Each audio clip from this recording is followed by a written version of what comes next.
Hi folks, this is Eric Bourne with Harrisburg Area Community College, and we are going to be looking at the next section of our readings today. We're going to be looking at a Psychologist's view, a Rogerian argument. And my intent for this video is just to get you started on some of the basic ideas with this reading, so that as you read, you can give yourself a good sense of what's important. Now, the big change over here in our reading is this idea of persuasion. This is the element we really want to add to this second essay of the semester. And we got to start off by acknowledging the difficulty. Persuading others to change their mind, or to even adjust their thinking at all on an issue, is extraordinarily difficult. Look around you in life, whether you're looking at the big public debates of our time, or whether you're looking at even just on an interpersonal level in your relationships, your family, your loved ones. We get set in our ways of thinking very quickly, and persuading anyone to change doesn't ordinarily happen. Now, often when we think about this attempt to be an influence on others, we think about our argument. What's our main point? How do we support it? What are our grounds? We may even think about, context and audience and tone. And these are all very important in being persuasive. Our readings, though, are going to focus on a slightly different quality.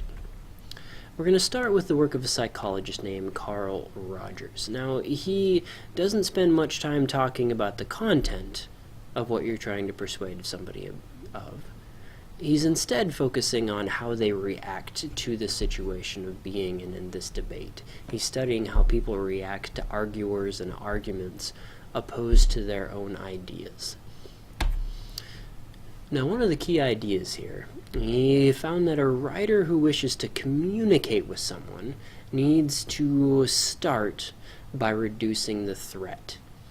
He notices a certain level of anxiety and threat that we feel when we are confronted with ideas that we don't agree with. And he finds that to be a barrier, just an initial stop point where most of us won't go beyond. We'll have this feelings of threat, and we will kind of hunker down, we'll solidify, we'll get more stubborn. As you read this chapter, there are a few things here that I want you to pay attention to. And the first is strategies for reducing this feeling of threat. How do we go about having our audience feel that they can contribute, that they're participating, that their identity isn't threatened by the ideas we're putting forward? I want you to pay close attention to how your book suggests implementing these strategies. How can you make these things appear in a piece of writing? Now, just to be clear, the next essay prompt is going to focus you on this strategy. The organization of your next essay is going to follow how the book suggests implementing these strategies. It'll be worth your time to spend a couple extra minutes with this section of the reading. When you get to Rogers' texts, I'd like you to pay close attention to the psychology of responding to arguments, particularly on the second page when he talks about the major barrier to mutual interpersonal communication. He spends a lot of time focusing on what prevents us from communicating at all, let alone being persuasive. Finally, I want you to look at Edward O. Wilson's letter to a Southern Baptist minister, and I want you to evaluate how well he applies these ideas. As an example of Rogerian argument, as an example of these strategies, this implementation that your book talks about, how well is this accomplishing his goal of bringing this minister over to his ideas?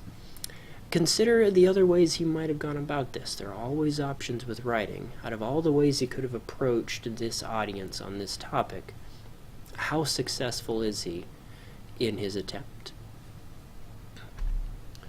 All of these things are going to apply to our classwork coming up soon. They're going to be foundational for writing your essay. So spend some extra time on this reading so that we can fruitfully apply them over the next couple class periods to some environmental issues. But we'll get to those to another day. Have a good one.